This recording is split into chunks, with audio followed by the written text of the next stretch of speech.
All right, and we're live. Hi, everybody. This is Tim from Band of Bards, along with Kay, the creator of 12 Magic and Muses. Hello, nice to be here. Hi, thanks for coming on this week. So, kind of kill a couple minutes here as people log in and come across the live feed on their Twitter streams. Um, I fumble here to see. All right, pull up our own Twitch account on another window here so I can make sure that's all going smoothly. Sounds good. Yeah, it's weird because I've got to do it all. It has like just a slight delay, and yeah, I just saw my hand move. But cool, it's all coming up nicely on the other on all the other channels there. All right,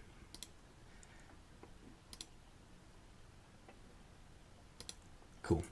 I just wanted to make sure I have all those other things are flowing smoothly here before we really get into it, and then realize that we're 10 minutes in and one of the feeds wasn't working. You can never Yeah, like no, check those it's first before we go live. You have to like hit go live and then I can check that stuff. So, but all right. Now Chris will a lot of times pop in and just watch, which is cool because he can handle a lot of the comments and spur along some of that. Um, all right. So, now, would you guys get spanked with a lot of snow too? no, which No. is weird because I'm in the snow belt Yeah. and this is probably the least amount of snow we've gotten in a very long time. Uh, So, it's a little weird. Um, Deep enough for my dogs to sink into it as they're mm. corgis. So, Yeah, got four that are all pretty low to the ground, and they're just like, no, we're gonna pee on your deck, and you're gonna just deal with it. But yeah, we got quite a bit around Buffalo, so it's funny because, like I said, Chris and I are on like opposite sides of the city more or less, and no matter what, one of us will get it way worse than the other. But lots of hours of snow blowing the last couple days. yeah, I'm in the middle of a bowl, so there's like Okay. everyone's around me. We'll get like pounded with snow because of the two lake effects. Yeah. There's like a Georgian Bay and Lake Simcoe, Okay. and then yeah, then because we're like right in the middle of it, everything else, everyone gets like completely different weather systems than us. So we're just in this empty valley with no precipitation, just humidity. Mm. Uh, ooh. Oh my gosh. Something else is. Oh. Do you have a favorite beverage with you? I have water right now. Oh. I have a uh, THC beverage downstairs, which is waiting for me after the after the stream. Yeah. Made a Uh, made a little black tea just to keep me pepped. oh, nice. Yeah, I was definitely feeling it today. Like some of these days, these Fridays, I'm like coming into this like, okay, got it. I'm good to go. I can definitely go until, we will typically go like 60 or 90 minutes with these. But some days I am just dragging by like 5. Just, I'm like, there's no hope. There's no hope. I need a caffeine load before this. Otherwise, I'm gonna be out like a light by 8:30. Yeah, no. I It's so hard to like just stay up sometimes. I've had 2 days of insomnia, so like Oof. I got some sleep last night, but like insomnia the 2 days before, and like 2 days without sleep, you start like literally going feral. Like Yeah. your brain just does not know how to process No. anything anymore. You're like super sensitive to everything, and I was Yeah. just like, what is happening? Yeah. Yeah, and then I remembered I got my booster shot like Oh. 4 weeks ago, and it affects women differently. So it's Huh. just like, oh, okay. So this week is gonna suck. Oh man, yeah. I've got apnea, and I just know when it's hitting me hard because like I'll just be sitting there in the middle of the day falling asleep, or I like every little thing will just irritate the hell out of me. I'm like, okay, I need sleep. Yeah. No, it's ugh. All right, well, got a handful of folks joining in, so cool. Again, if you missed it or missed any of the promo tweets, we got Kay with us, the creator of 12 Magic and Muses. Hello. So we're going to talk a little bit about how Kay's came into comics and how the last 6 years she's been working on 12 and coming into her final year of creating that comic. Talk a little bit about our Zoop campaigns coming up. Both Kay and Band of Bards have some thoughts on Zoop and the whole indie comics crowdfunding controversies. Wow, I can't believe I said that without mumbling.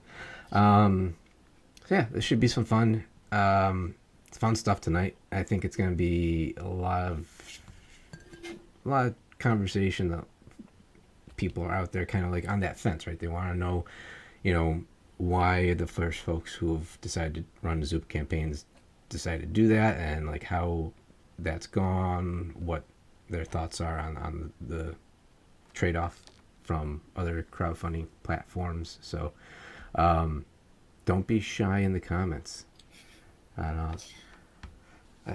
Just kick it off, as I'm super awkward right now. So how I know 12 has been going on for 6 years. How long have you been creating comics? So I actually have been creating the comic for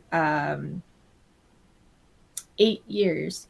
And I say that because technically the comic was finished like a year or two ago. Mm-hmm. So the comic was finished before that, and then the webcomic is finishing up. But yeah, I started with a 3-year head start because my process is kind of different than the way most webcomics happen. So I just kind of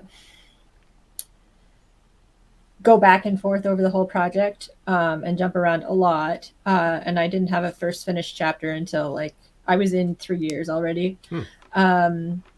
Mostly because like I wanted a full draft because I had never actually done a project this large before, let alone any comic. So I just kind of finished it and then got the first chapter out.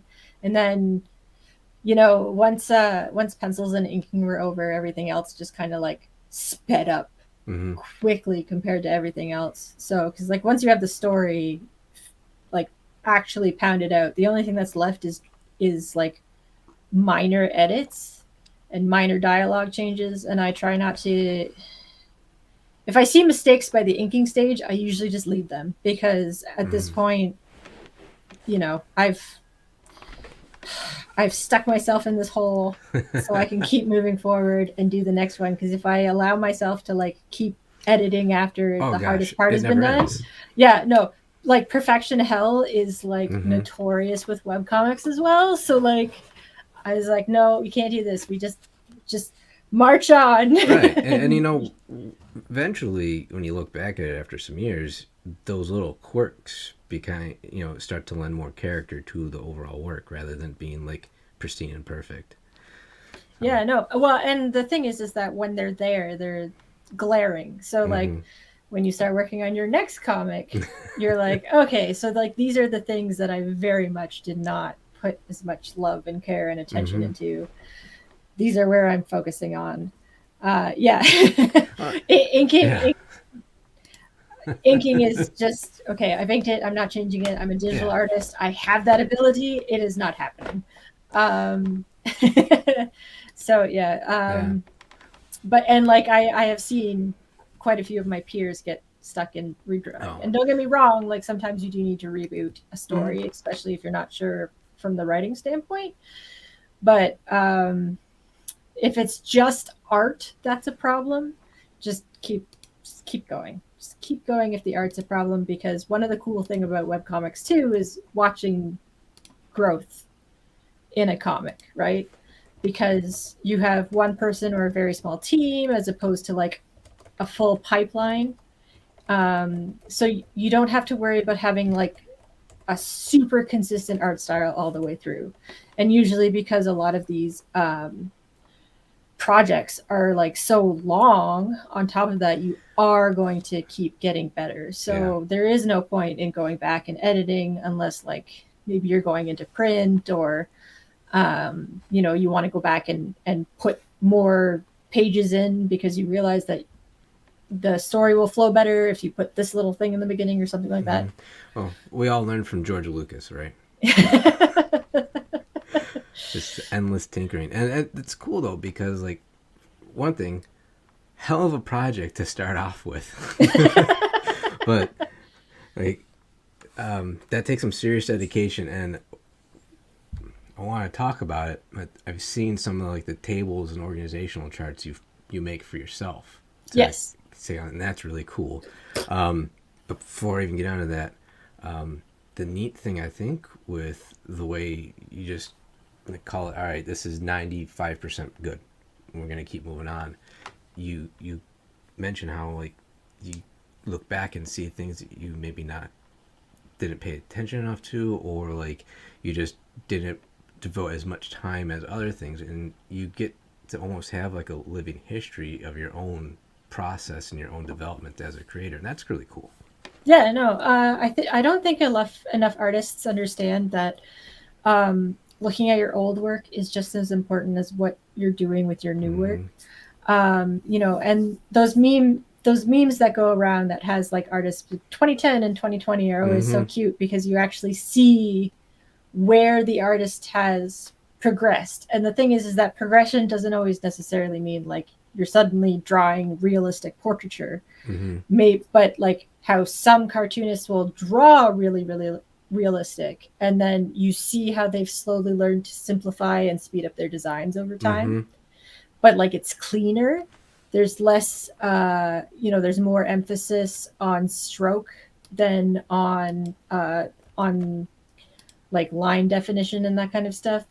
And you slowly get to understand like what craftsmanship really is in different styles. And that's the cool thing about comics is like once you start seeing the craft work over that amount of time, rather than like jumping between books, it's all in the same story. It's just like, oh, okay, so like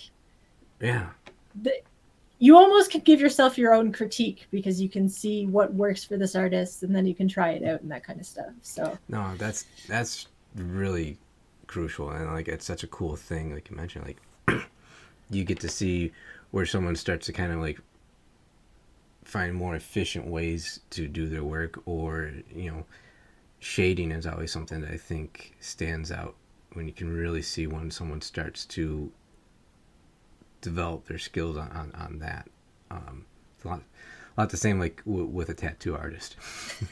Right? You can see like tattoos where somebody's maybe not that great at doing some background shading and putting those extra little details that are more subtle to make the work pop. And when you do come across something that has those little subtle hints, like, oh, like that just didn't pop out or smack me as an obvious thing before, but now I see it and I can't not see it. Yeah. No, rendering of course is where a lot of time and effort goes because you specifically want to usually understand how something is lit. And especially when you look at books like Rising Sand, where like the rendering is like astronomically different from so many comics that I've read. And as we have these really deep, rich shadows. It's kind of cell shaded, but not really. There's like an extra layer on top of that. There's motion blurring and lens flare and depth of field and all this kind of stuff. So like it's a comic with cinematography. Yeah. Well, those are the fun things, right? And that's where like some of the interdisciplinary things come in, right? Because I am not an artist. I cannot draw for shit. I can kind of hang in the conversation. and you know, my comments on background shading is probably like pushing the envelope for me, but you know, you know, I've enjoyed film photography since I was in high school, very long time ago, and obviously since I'm talking about film photography, and you learn a lot of those principles though about depth of field and, you know, capturing the right point of view you want, and you have to be attentive of your lighting so that you prevent the lens flaring in your photography, right? But Yeah. then when you can add that in onto a panel and page, that really just adds so much extra character. I mean, same thing with like a video game. Like you Yeah. get some of those cutscenes, and all of a sudden, like somebody's coming to, and they get the lens flare right as they're waking up. Well, it almost like it actually gives a comic a camera. Mm-hmm. And like for me, I started in animation, so I took Loyalist College animation course. It's a Very 3-year cool. degree, and I did a 2D animation thesis in a 3D software class to graduate from because I am that extra. And yeah, no, so like everything that I was taught was film language. So when I tried to get into like writing prose, it was really, really difficult for me because all of the how to write books or how to create stories were so bloated and almost like in a different language that I didn't understand Yeah. because like it felt so complicated. Like, you know, you have to have a theme in your story and you have to like, you know, overlap between different elements of these stories. And I'm like, this is already sounding super abstract. And I don't even like, there's nothing about like characters and I'm already halfway through the book. What's going on? So when I got a book called Save the Cat, it's like how to write a screenplay. And suddenly like comic writing started to click for me because I was just like, oh, okay, so I'm going to slowly segregate from storyboarding, which I'm used to comic boarding. And they are very different. You know, they share similarities. They're sequential art, but they are very different ways of telling a story. So getting into that whole like like leaning more into illustration to get that full page and trying to get my brain to work like I don't need 500 square block boxes because they're not moving and that looks boring and you have an entire page. Take your break. So yeah, no, it's kind of super crazy just seeing like the different styles and getting that story out there and you know just kind of learning what works best for you to tell a comic or to tell a story. So that's one of the neatest things to me, at least, is that everybody has their own approach and style to it, and it's not so, you know, cookie cutter that there is, you know, one or two methodologies to doing this, and that's it. Like, you know, you have a team of 3 or 4 people, and it's gonna be completely different from, you know, a pair of folks teaming up to collaborate or just a solo creator like yourself, you know, because you don't necessarily, as a solo artist, need to put so much detail into a script to communicate that then to the artistic team, because you are the artistic team. And then that's one thing, like from this, see, you've got to be cognizant of as you're evaluating a script or a pitch, and you realize like, okay, there's not that much direction or there's not that much detail in the script or the outline that I'm getting, but that's because they don't need, you know, the person that submitted this knows it all. Like, we can probably talk that out in a meeting, and, you know, if they can't talk it through, then I know that they don't have it really planned out. But if they can talk it through, I know that they just didn't write it down here because they would just be redundantly talking to themselves. Yeah, they're just word vomiting onto the. Yeah, I'm used to the stream of consciousness way of telling me what their story is about, of which I appreciate. But please do not tell me about your story. I cannot publish it, and I also don't want to be slapped with plagiarism. So I appreciate it, but until you actually have it as a book or a comic, don't tell me about it. But yeah, no, and like that happens with animation too, is that there's a pipeline way of building things where you work as a community. And then there's a singular way, which is a million times faster because you only have to report to one person. Yeah. And so being a cartoonist where I write and draw everything, I get to do everything. So I don't have to worry about putting in camera angles. I already have an idea to. How's comics tonight? Comics is pretty good. You should read mine. xiicomic.com. Yeah, drop it again. Updates 6 days a week. But so I don't have to report to anyone. So if I draw a squiggly, because like talk to anybody who does thumbnails, I'll draw a squiggly to move on to the next thing. No one will ever know what that squiggly is, not even my husband. And like I'll be like, no, you see, it's a whole crowd scene, and there's like a carriage that's going through, and it just looks like a triangle, and there's like a little line. And then you'll be like, is this good? And then, you have like a mess of spaghetti on a piece of paper, and everyone's like, yeah, sure, I guess. Is this really what you could do? That's cool though. I am a process geek. I love it, right? And probably partly because I can't do it, so I enjoy listening to people talk about how they go about doing the creation and the art. Like I can write words, not great, but I can write words.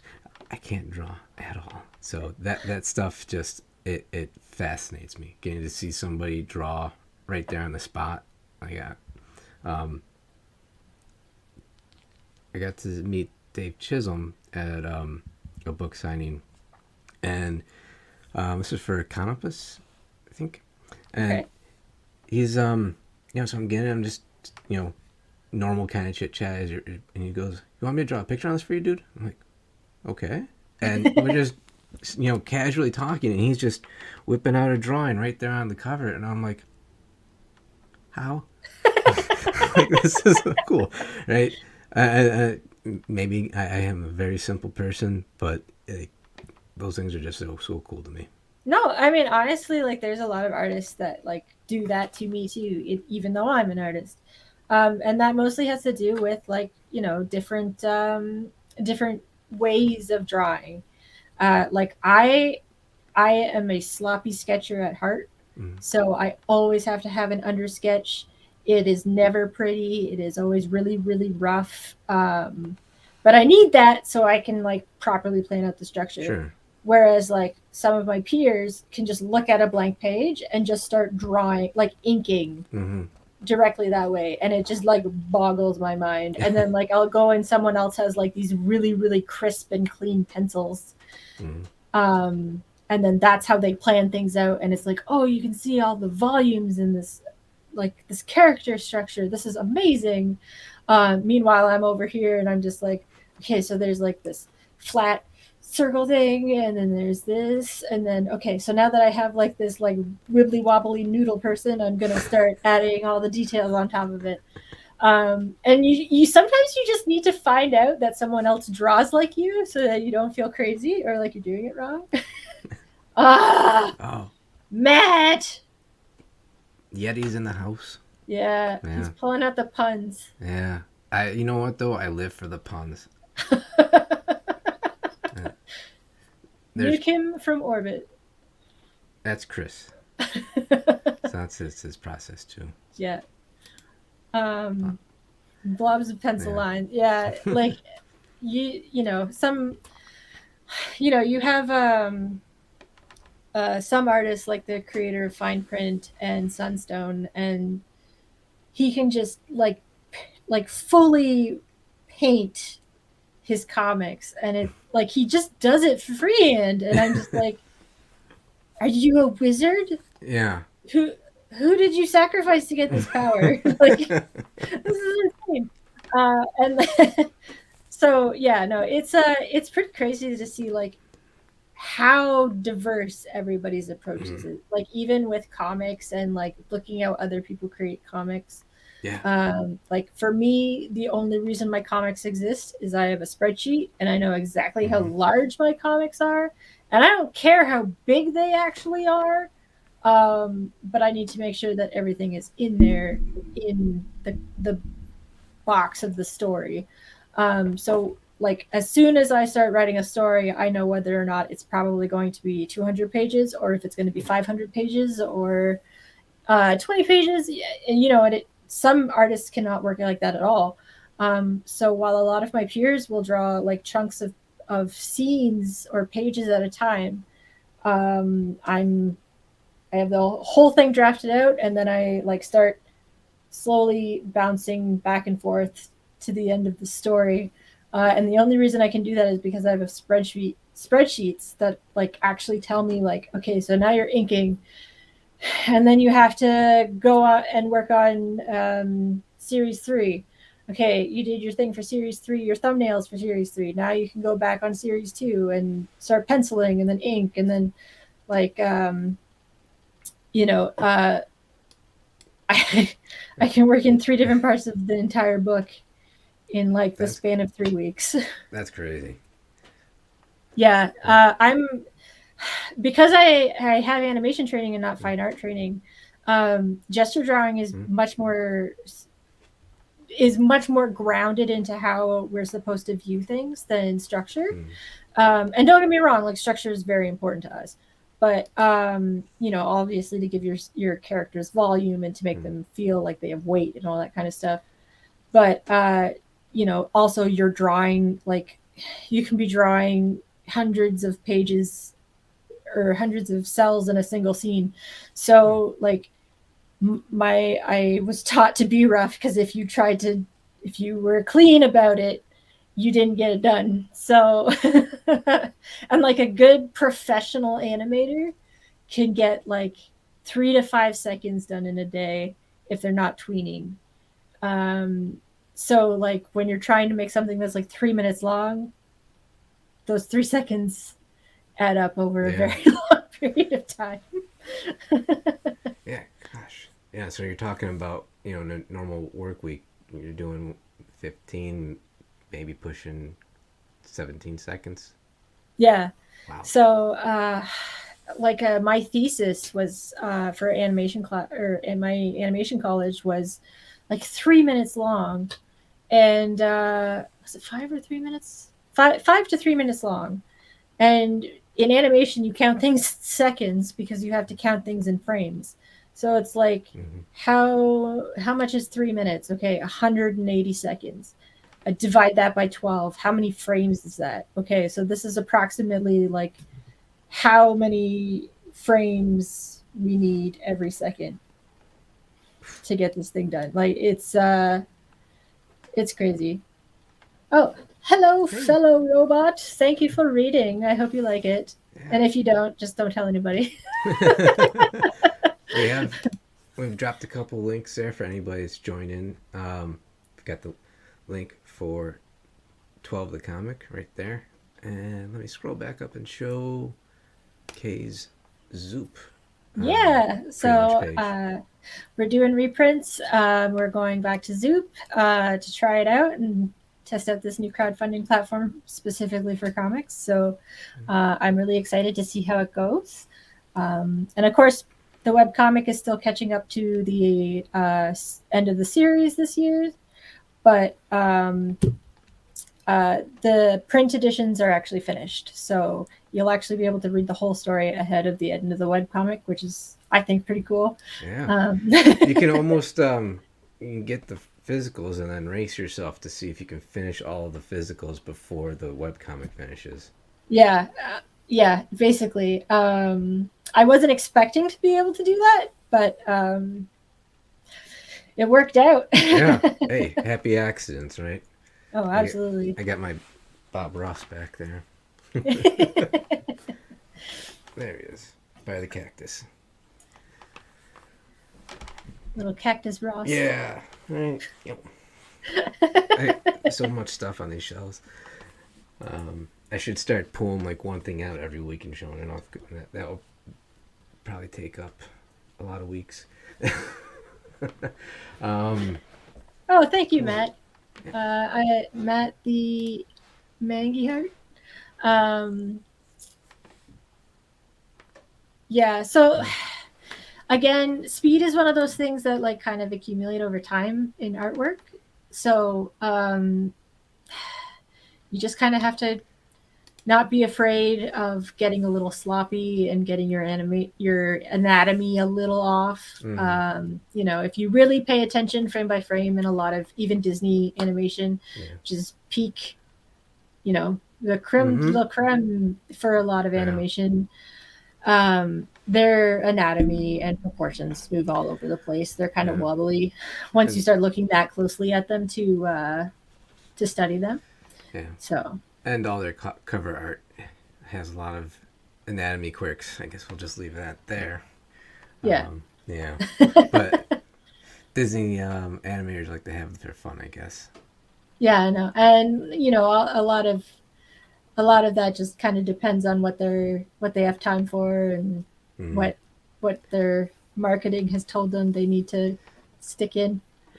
So. But you know,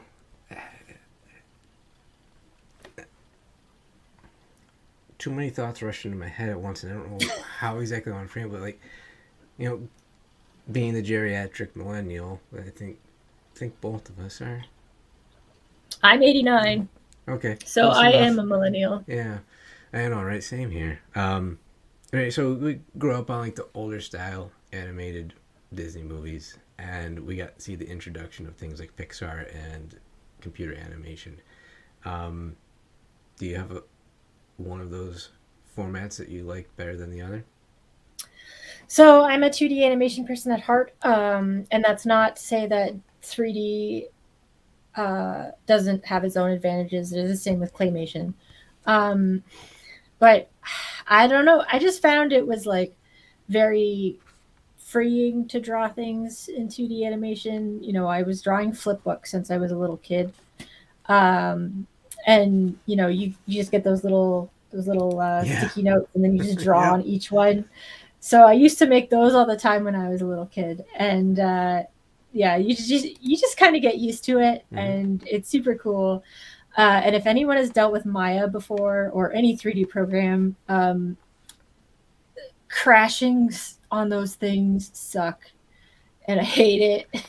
And that actually bothered me more than Flash crashing, because sometimes when I would open the file again, it was corrupted. So I was like, wow, I hate this so much. At least in 2D, I can export a whole bunch of JPEGs and still work from the JPEGs. Yeah.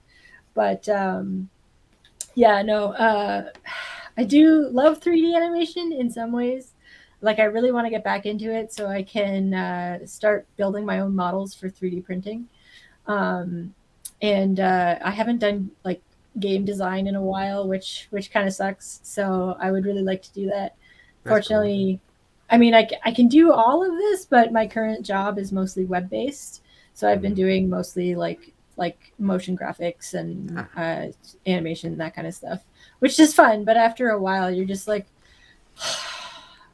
I really just want to rig a character again. Right. I would make 12 into a game, except I'm one person and I don't know how to code that well. And that is, someone else can do that. Be a fan for me and make a video game.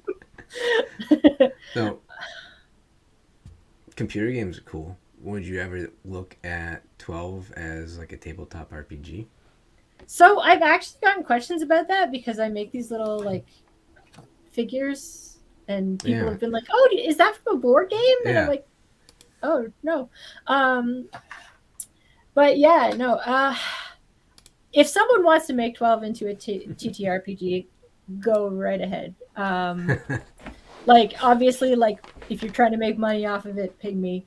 But as for rule base, I have to tell you right now that when I played like Pathfinder, Dungeons and Dragons, I don't tend to follow the rules anyways. So I don't think I should be trusted with numbered mechanics. Hey, video games, I was always the guy that wanted to find the cheat codes. Yeah, no, I am a cheat code whore. I suck at video games. Like, you know, I am just not good.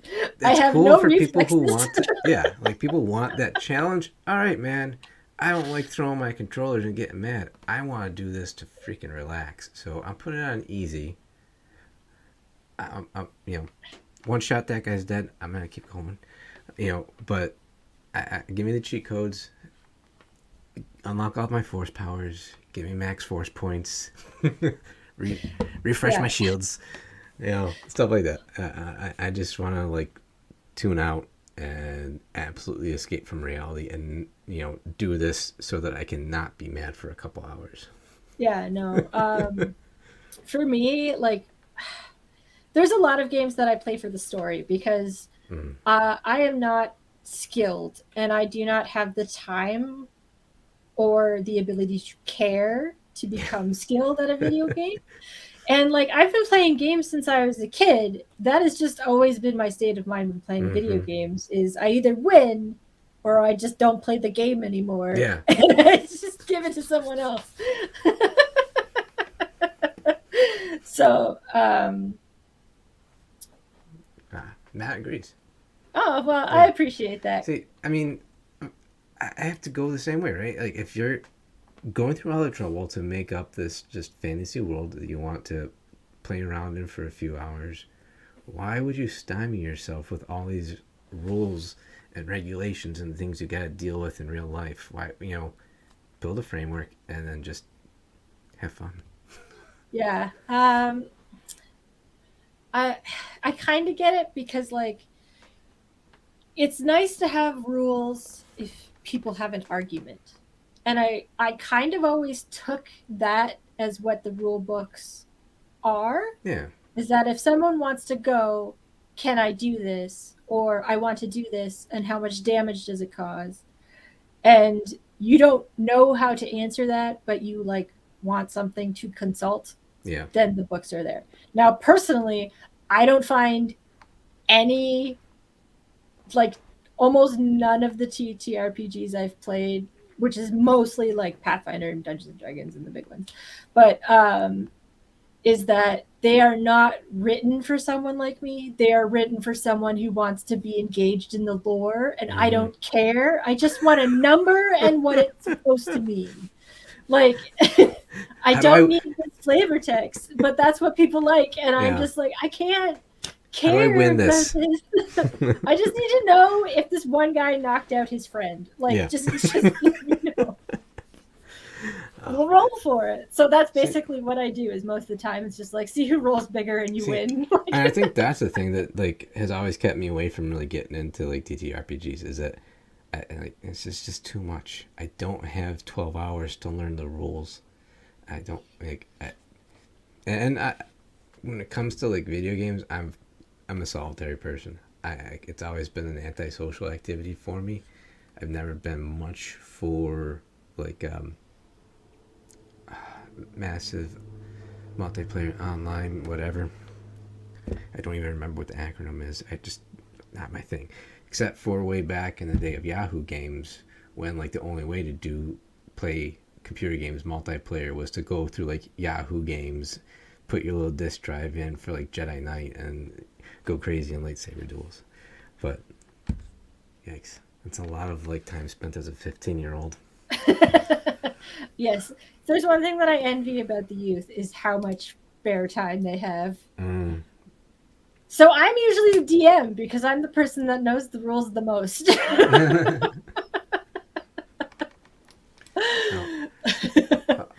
But no, I also can't play MMOs because it's really hard for me to be sitting in front of this giant goddess who says I'm the only person that can save the world, and then like Stoner Freak 69 like runs in the background, and I was like, yeah, okay, immersion broken. See, Matt knows what I was talking about. Yeah. But yeah, I'm not gonna lie, I always think about like the South Park episodes where they were trying to save World of Warcraft, and like all the kids are just sitting there trying to go like kill wild boars to level up, and they're just progressively getting fatter and more pimply and stuff. I'm like, come on, like go outside. Yeah, no, I didn't go outside. I just found something else to be pale skinned about. So like, It's just like, okay, so I don't want to go outside. Maybe I'll find other crafts to do. Um, See, I have to think though that with a gigantic work like 12, it's got to be ripe for just the existing world it's in and springboarding some more lore off of that and into something like that. Not that I'm trying to like push you onto that, but like that just seems like I can understand why people will bring that up because it seems like just like, oh my god, there's all this existing world and like the structure for it. Like I want to be I want to be a magic girl and go through this world. yeah. Honestly, that would be really fun. I used to play. There was this really, really old Sailor Moon TTRPG that we found on the internet like a bajillion years ago, and it was probably one of my most fun because like they did not put any of those kind of rules. You had like friendship points or something like that, and like you could use your friendship points to help people and to fight monsters, and it is not. What about the first 11? Okay, so here's the thing. I've had people ask me that legit question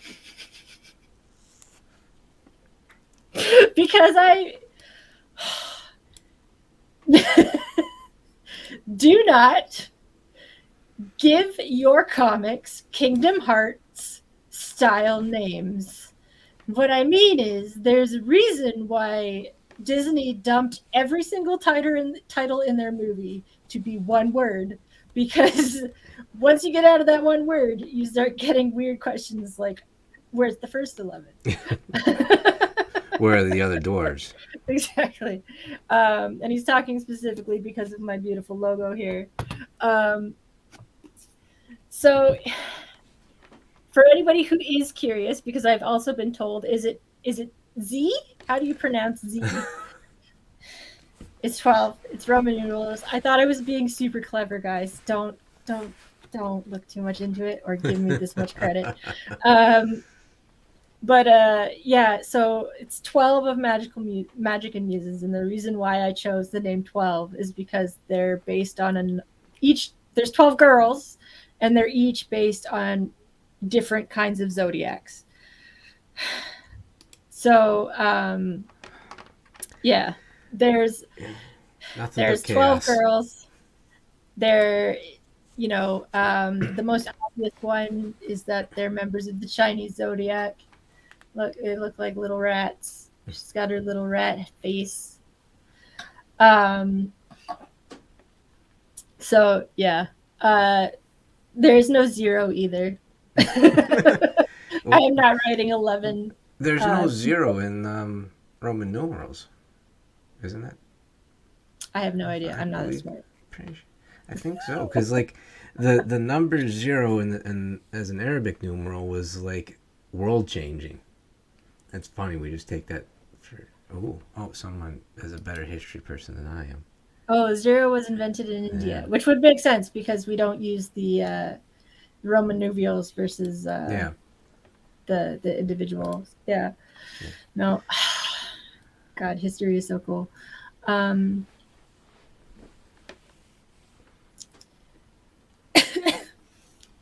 Okay, so Matt is asking me Yeti questions, and I feel like I'm being harassed. I don't know math. Math is not allowed here. Yeah. Okay. No. It's math and history, 2 of my worst subjects. Just kidding. No. Here's a different question. I am totally a fan of Fruits Basket. Actually, I have the original manga in my house right now. And I'm not going to lie, it was probably actually thinking about it a bigger inspiration than I want to believe, especially Kyo, my Superboy crush, Catboy, of course. Yeah, there is furries in this comic. Sorry, not sorry, I guess. More in the sequel, though, but there's pseudo furries in this one. Yeah, no, I definitely love Fruit Basket. It was one of the, that good old teenage angsty kind of drama, and it was all about like this rich Japanese family, and they had this curse on them, and this little girl, Toru, comes through, and she fixes everybody's problem like Zagreus in Hades. She just kind of learns to listen to everybody's like deep emotional trauma, and then she gets them to talk about it, and everything gets fixed, and it's great. Huge fan of fruit baskets. And then they're not just that zodiac, they're also the birth flowers, birth stones, birth trees, whatchamacallit, there's runes and the muses, which I turned into 12 from 9 because I added the rivalries, I think is what they're called. But they're a group of gods that are specifically about like victory and strength and rivalry and something else, but I can't remember what they're called right now. Because I was a Greek mythology kid when I grew up.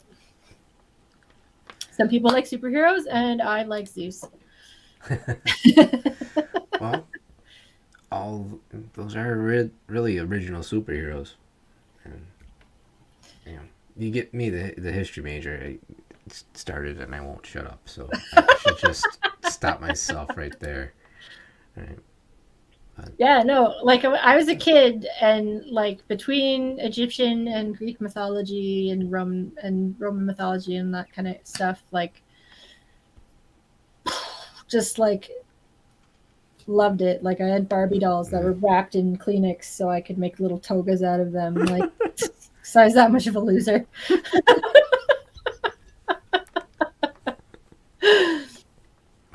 So yeah, I'll talk about all my little Ninja Turtle figures. Cool. So, coming into the last year of at least the online and the webtoon updates for 12, what's in store? I mean, obviously, if someone's read all the physicals, we're not ruining anything for them. But for anybody who's not, who's been following along on the webcomic and everything else, let's give them like a primer. Yeah. So basically, Magic and Muses is about this protagonist, Willow. She's a bespeckled, ADHD-ridden, dorky kid who, and yes, self-insert character. Let's get that out of the way right now.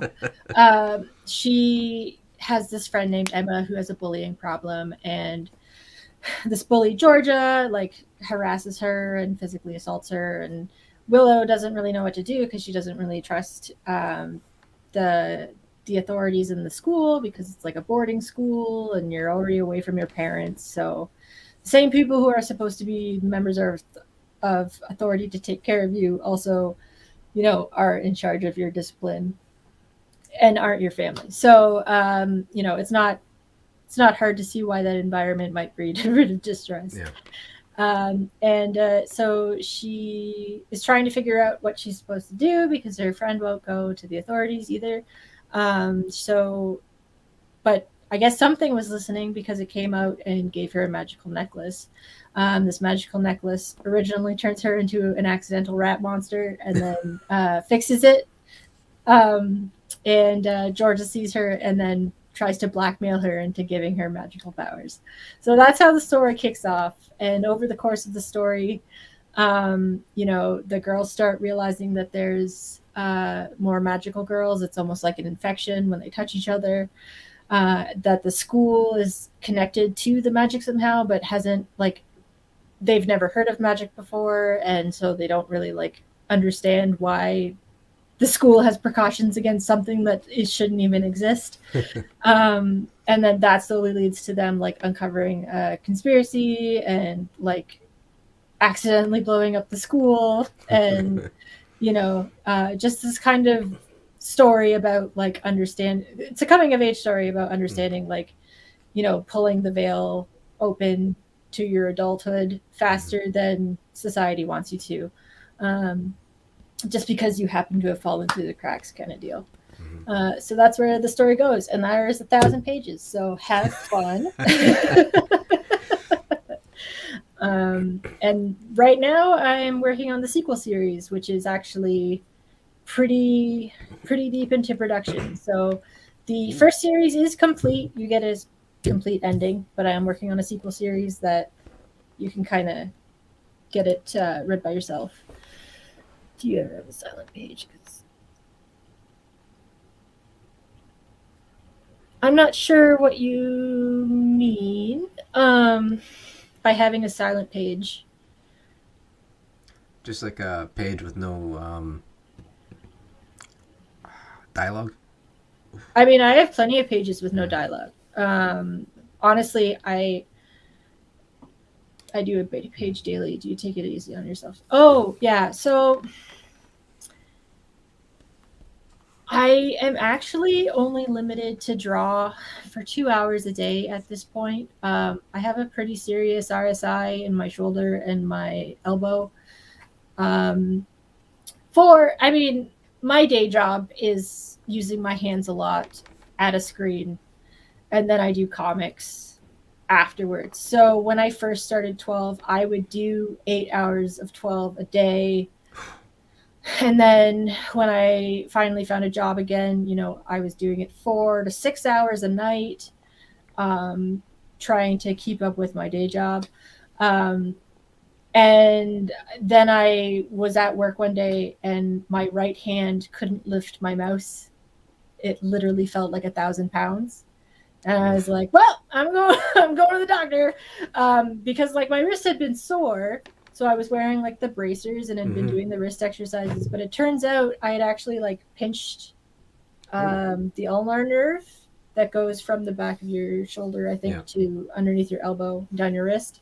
So even though my wrist was the part that hurt, I'd actually like torn part of my shoulder and part of my elbow. Ooh. So the doctor was like, no, it's your elbow and your shoulder. And I was like, no, it's my wrist. She's like, no, it's your shoulder. I'm going to put an elbow brace on you and take a lot of Tylenol by the time you get home. And I was like, okay. So I put this elbow brace on and I was like, oh, I don't know what's going on. And then like an hour later, like the whole arm was just in pain because this pinched nerve had finally been like pushed back into place. And I had to take like 3 weeks off of even looking at art. Yeah. Honestly, you do learn a lot of anatomy by finding what parts hurt the most. And that referred pain will really get you, right? Because you'll have a problem in your back, and it's like, I got this pain up in my gut, and like, no, there's something wrong with your back.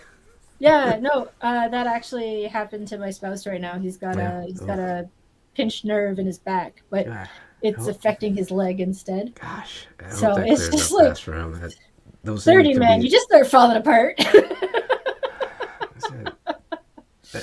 I began my day by like getting out of bed and almost immediately collapsing onto the floor when like my right calf and ankle were just like, no, we're not working yet.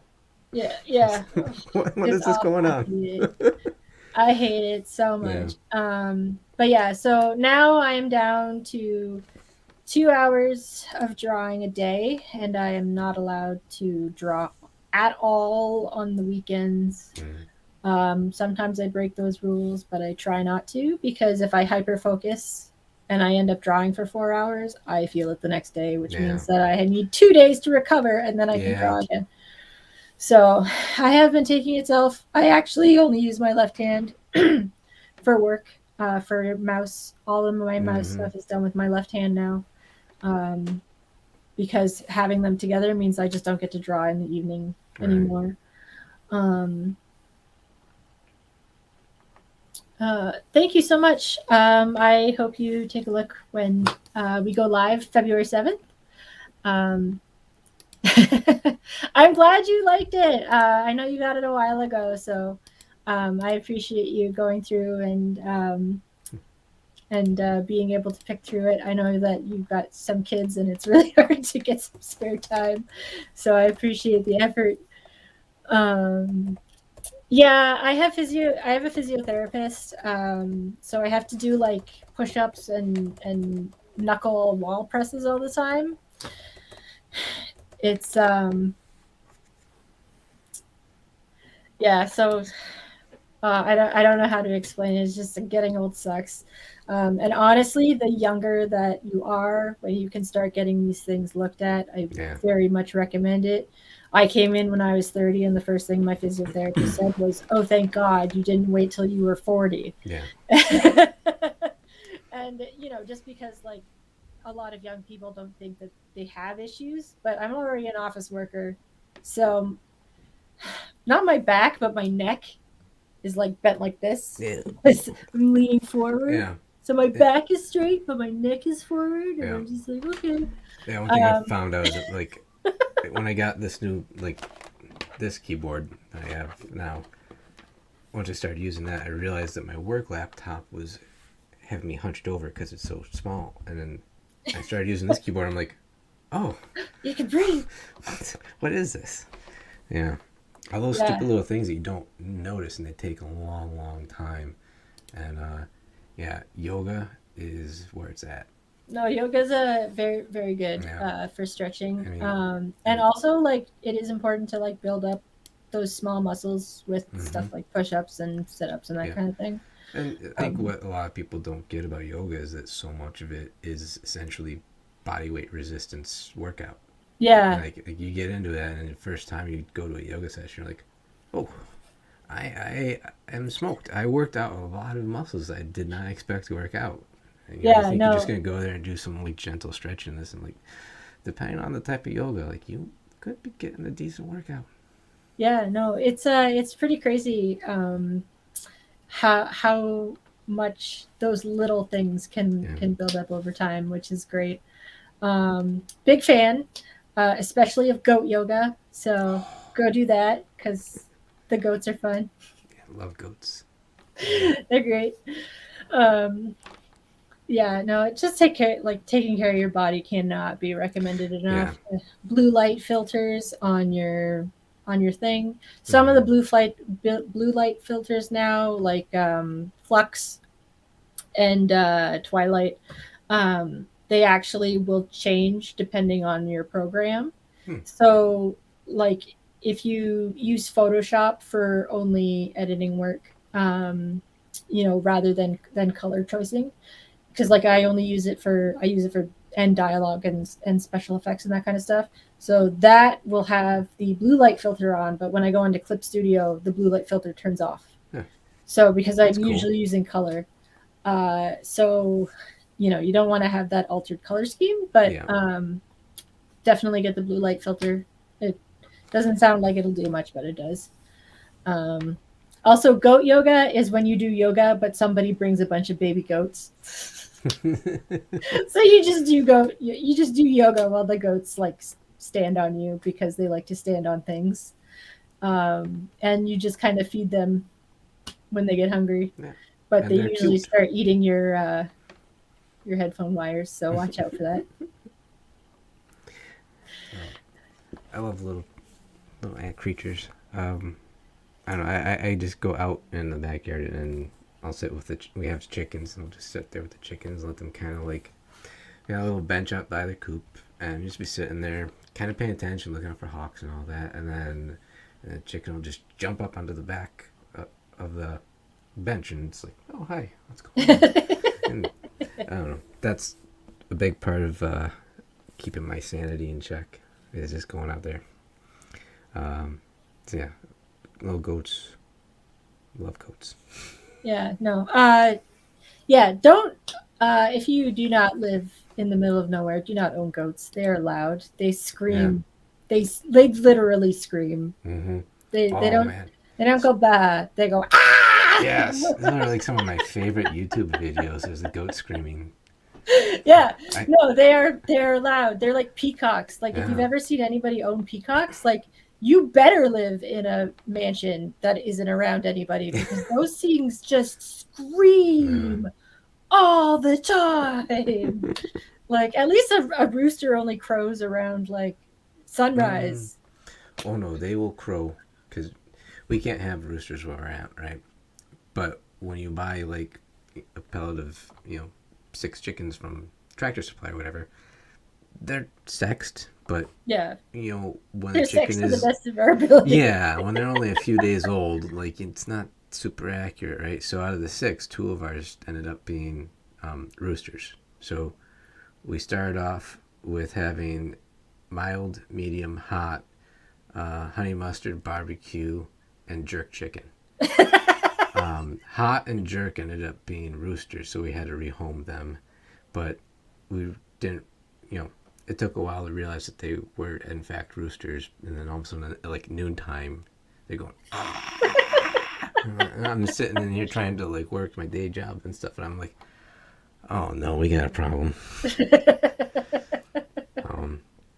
But yeah, so we're down to just mild, medium, and then barbecue and honey mustard.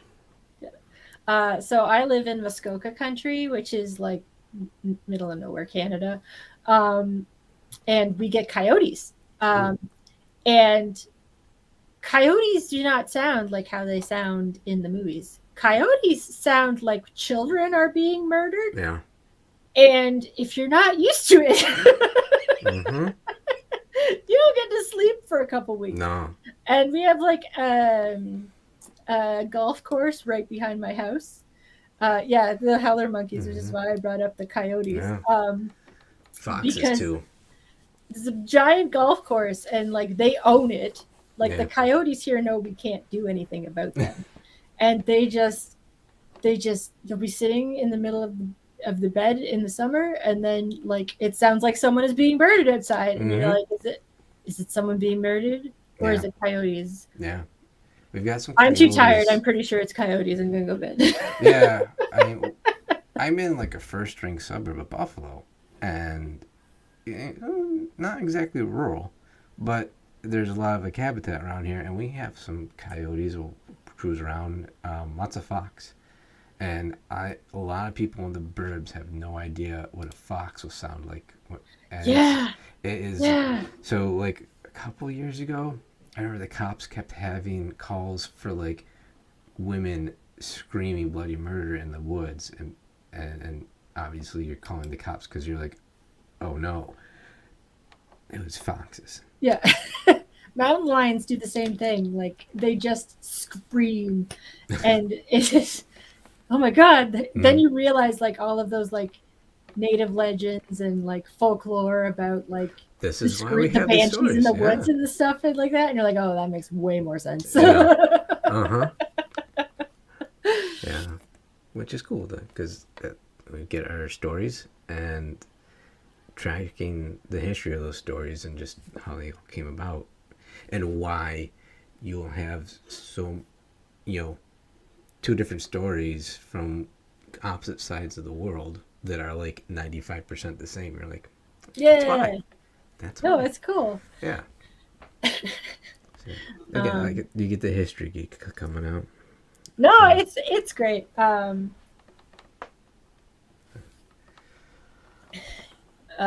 Honestly, like studying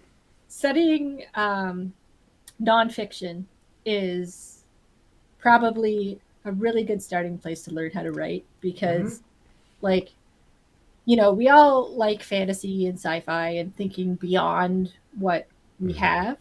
But honestly, like reality is so strange and stupid that we write better than reality, which is why humans make logical decisions in a story that real people do not make in reality. Like there's a juxtaposition there that like once you start reading the wildest parts of humanity and like the history that made ourselves today, you start to realize that actually no, it's way easier to make a believable character by removing all of the stupidity of humanity around it. Yeah. Well, in a science fiction book, people would actually follow rules to get out of a pandemic quick, but not so much in reality. Yeah, no. Yeah, And the worst part is this has happened before, because if you've ever researched the Spanish flu, there were people that were protesting vaccines it's then. all the same, right? History doesn't repeat, but it certainly does rhyme. So yeah, no, like we're and like then again, there's the opposite of that, where like a lot of communities that get hit with like serious natural disasters do not loot everything in sight. Yeah. They start collaborating and hunkering down with each other and like Mm-hmm. finding out who has what skills, because guess what, you need everyone to help you Yeah. when you don't have a society holding you up. Yeah. And so whenever I see like a post-apocalyptic where everyone is shooting each other for the very last bitter morsel, it's just like, no, humans have always been incredibly social creatures with Mm-hmm. complex social networks. uh, we learned a long time ago doing it by yourself is stupid. Yeah. Like, Yeah. I think a lot of those post-apocalyptic stories were very much a reflection on America more than anything else, and probably no surprise that so many of them just started. The stories were created by Americans. it's a very specific isolationist fantasy, Yeah. um, which isn't a bad thing. Like, you can get some really good drama out of that Oh kind of yeah. stuff, but it's not how humans fundamentally function No. when stuff hits the fan, Yeah. which is why, like, when you see somebody who's just like, I'm going to go live in the woods by myself, and I'm like, did you actually go live in the woods by yourself? Yeah. Because the clothes you bought were made in India, Yeah. and you didn't make the plastic in your backpack, and you bought a gun from Walmart, like. Yeah. The rugged individualism that we romanticize is just I don't know. It drives me nuts, and I think some of the worst things that have happened to us have been people who watched John Wayne and Clint Eastwood and thought, yeah, that's where it's at. I'm like, I don't know, man. Yeah. Nobody ever saw John Wayne on the sands of Iwo Jima. That's for sure. Clint Eastwood, he was in the army for a couple years during the Korean War, and he managed to find ways to stay stateside at like Fort Ord in California. And I'm pretty sure he like worked as a lifeguard and probably harassed generals' underage daughters. So Yeah. Yay. yay! You know what? I always joke that if you give me the microphone for too long, we're gonna go and talk about depressing shit. So let's can that. You want to talk about Zoop? Yeah, so I do want to talk about Zoop because thanks to some recent decisions by Kickstarter, which makes me very has lost a lot of confidence in their board of directors. I have decided to try Zoop out for a reprint campaign for my first trilogy. So yes, there were 3 Kickstarters before this to help get the trilogy into existence. But I'm running out of books, and my books are expensive. And of course, now everything is expensive because COVID hit. But I would really like to get some more copies because I am hoping that I can send more comics out and that people will be excited to get into my comics and buy more comics. So, what did Kickstarter do? Yeah. So, okay. Yeah, well, we should probably start there. This is a very long story, and I'm going to explain it and try to do it in a way that doesn't make me pull out my hair. Just before you get on that, this is one of the reasons I was so excited to have you on, because Okay. as all that discourse was going on, you absolutely had some of the best insights. I learned stuff from just chatting with you or just reading what you're tweeting out, because again, I can handle like understand the business side of things, but fully grasping and understanding all the tech side. So like I said, I'm a simpleton, and I will pass it over to you. Okay. Well, I'll first start. I'm not a person of authority in anything that I'm talking about. This is just stuff that I've picked up through my own research and that kind of stuff. And just my general experience with this kind of culture, and I'm going to say culture. So what happened was right before everyone went on Christmas vacation, Excellent timing. a Bloomberg article came out that was saying that Kickstarter had made an announcement that they were going to be jumping on creating a new separated company that would help build something on the blockchain, and then they would move Kickstarter onto this blockchain, and then they could decentralize Kickstarter. Um, so here's the thing, that's a very hot topic right now. The timing was bad. The protocol wasn't talking about the protocol wasn't on their website yet. So everyone found out about it first through a Bloomberg article, and then Kickstarter came out with probably a very slap and dash, oh yes, we're doing this. And it basically said that Kickstarter had made a very large decision to do this, get on board with the CeeLo blockchain and build some sort of similar Kickstarter thing there, and then they were going to migrate Kickstarter and over onto it. And there's a good reason why there's a large amount of people who are skeptical about this kind of stuff, and a lot of that simply has to do with the culture that's bred over in cryptocurrency, because not a lot of people actually understand the technology behind it. I don't even really cannot write a paper on how blockchain technology works, but I do understand it in an abstract way, and I have already been told by people in security why it's a bad fucking idea. But just from a general web standpoint, web development standpoint, there's also a large number of issues just by the concept of what the blockchain is.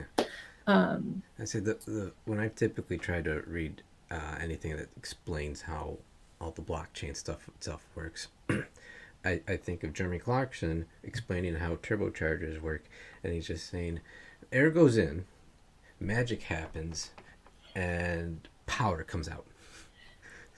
Yeah. That's more or less like what and he's obviously joking on his TV shows, but the articles I read are trying to be serious, and that's like the level of explanation a lot of them give for how blockchain works. Yeah. So I'm going to state this right now. I like computers. Computers are dumb. Computers always do what you tell them to do. Even if you think you told them what you wanted them to do, you probably didn't, because like 99% of all computer problems are user error. I'm sorry. This is just a reality we live in. Okay. Computers will always do what you tell them because of what the person who coded that computer to do was told in their understanding of that. Okay. Computer is a giant calculator. If the person who built the computer to make a computer jump or do an action is not the same action that you told them in your exact words, the action doesn't happen. And that's not necessarily because neither of you were wrong. It's just that one person computed how a computer is supposed to understand the action. You've said the action that isn't compatible. That's all. Okay. Okay, so blockchain technology is neutral. Discovering the atom is neutral. Well, the problem is like every piece of technology is how it's used. A hammer is a tool. A hammer is a weapon. Finding how the atom worked created, amazing nuclear power plants, and also, the H-bomb. I'm sorry, I don't have control over how we use it. If we did, different place. I can't say it's good, but it would be a different place. So the way that the blockchain works is I'm going to use a very abstract method. First of all, a blockchain is a piece of data And that's even not a good way to explain it, but basically a hunk of data. And this chain is basically like a puzzle that a computer is solving. And it encrypts this block of data, and it says, okay, look, I did this Sudoku. I made the Sudoku. This data is now associated with this Sudoku. It's a block in the chain. That is just a block of data, and it's been self-encrypted. So if one block of data or one Sudoku takes up one hard drive, you now have one hard drive. Now, because it takes that entire encrypted Sudoku to make that hard drive, to be on that, it takes that whole hard drive to make that encrypted Sudoku, right? So we'll say the hard drive is the block of data. If you want to make another block of data, hence decentralizing, you put another hard drive down that is also running its own protocol. Then you chain them together.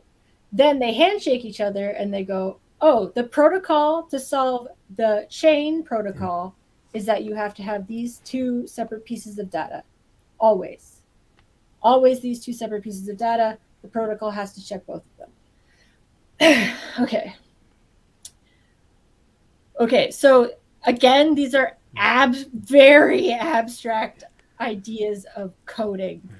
And the reason why I say data is because it can literally be anything. It is a protocol. It is a code being processed and encrypted. It's essentially supposed to be like encryption on steroids, and that it's so many different moving things going on that it's impossible for anybody to crack any of them because they are constantly moving. Kind of like, so it's a piece of code. Yeah, it's a piece of code that's running this protocol constantly to verify that it is this piece of code on this rig. So when you add an extra block, the two datas now know that there's two datas. So here's the thing. If one hard drive dies, because the hard drive that is left over knows that there should be two data protocols, it starts to slow down. Okay, because now it knows that there should be two data protocols and it only has one, but it'll just kind of like hold itself and know that there should be a second protocol. So if you replace it, the new drive now takes the second protocol and you can copy that information over. So now you have the two chains back. So the reason why I'm saying is that you always need a new hard drive every time you want to add a block of data is because every time you add it, you add to the chain and the whole chain has to be verified. So when you have decentralized information like this, any hard drive can go down and be replaced with another hard drive.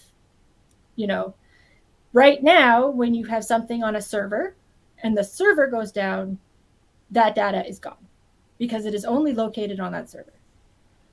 So the blockchain has a method of encrypting that requires every block in the chain to verify every other block in the chain. And the only way to get a larger chain is to add more hard drives. Okay, I hope I am making some sort of sense here because I'm trying to... Yeah, you've got to picture like an actual chain, and yeah, you got to just keep adding more and more links. Of data. You have to, especially when you start viewing it as a hard drive, right? Mm-hmm. Like you need this piece of hard drive. Each of those chain links is just like another, imagine like a bunch of spinning cogs inside the link itself. Yeah.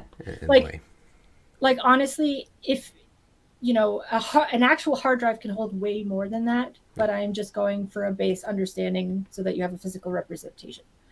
Okay, so that's what decentralizing mean. You now have data always being considered by every other rig. The problem is that when this protocol happens, it only can get bigger. And you cannot change the protocol, okay? Because as soon as you start making chained blocks and running these protocols, they all talk to each other and they all talk back to each other. And so every time a hard drive goes down, you need to replace it to fill in the gap of that protocol. But if you want to expand and have more data, you need to start adding more hard drives. And now it's starting to sound like a digital MLM. Yeah. So now here's the thing. Blockchain technology is neutral technology, just like anything else. There are use cases for these kinds of protocols because a very good video by Folding Ideas, the line goes up, he explains it. He explains it very well. If you want like an understanding, you may have to watch it a few times, but he does it very well. So in a closed system that is high on security and low on privacy, this technology is great because all the computers see all the computers, know every computer, right? A blockchain is not private because all of the data has to be carried through all of the computer. It is worse than the cloud because not only are you sending things to the cloud, which are other servers, you can also see everybody else on that cloud. Okay, so it's like if I went onto Google Docs and I could see every other thing ever put on Google Docs, because the only way to keep that secure is for everybody who's on the blockchain is to be able to see everybody in the blockchain. And this is secure because this way it's very hard to brute force and attack directly on data. Okay, data can't be changed. It can only be added to. Already a few problems come up with this. And the first one is size.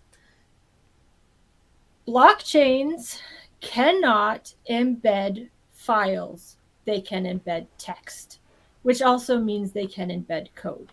They cannot embed images because images are data that have to be broken down individually and then minted into the chain. And minting is the process of creating the protocol to add to the blockchain. Okay, so I hope I'm making sense here. I know this is a lot. Well, I think the important thing too with that is that like we've talked about it for 15-ish minutes, and like if you're starting to struggle already, like how many of the people making these decisions really know what it is that they're getting into, or are they just sitting there going, like I am, because they don't want to look stupid or admit that they don't really follow, except they then make a decision that affects thousands of their customers, clients, however Kickstarter wants to call us, or know, and however millions or billions of dollars that they're playing around with. Yeah. So here's the thing. I work in a technical field. I work in a STEM field, and I can tell you that the people who make financial decisions do not base it on the decisions of their experts. No. And I say that because I have been in several organizations that have pissed away millions of dollars because somebody made a fancy new toy. And it's the only way to be sure. Yeah. So the use case. So here's the thing. If you have something that everyone needs to see that can never change, maybe like an academic paper, or maybe some sort of archival process like bookkeeping, maybe some sort of presidential records.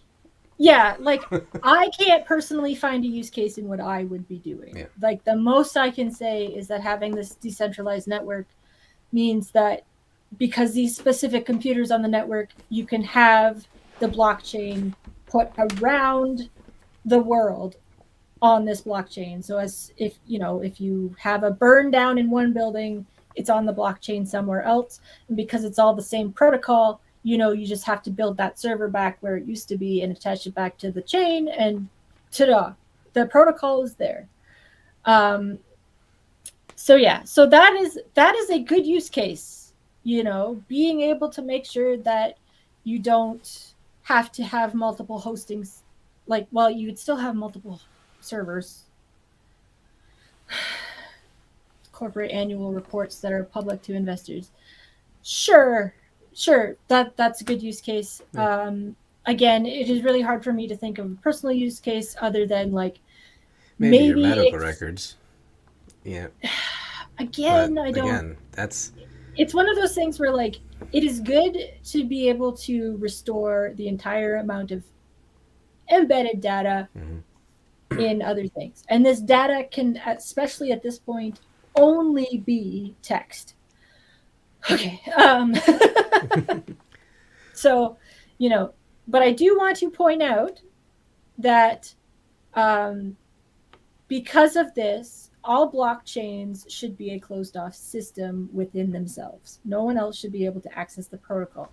My personal computer, should never be able to access that protocol ever, because as soon as my computer is able to access that protocol, I now have access to all of that data. That data is no longer private. So it has to be data that, if exposed, can be exposed all at once and only to very specific circumstances.